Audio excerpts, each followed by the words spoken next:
Знаеш ли кой стои зад епохата на касетките и картината в старите телевизори?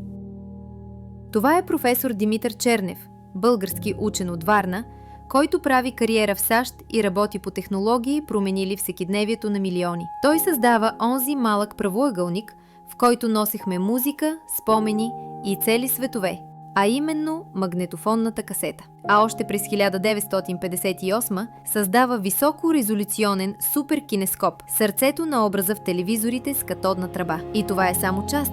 Чернев има десетки патенти и работи и по космически и енергийни технологии. Българският ум няма таван.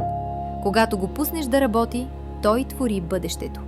Аз живея с единственото си неукротимо желание да се реализират идеите, които гърмят в главата ми. Обича да казва приживе професор Димитър Чернев, който остава в световната история с великите си изобретения.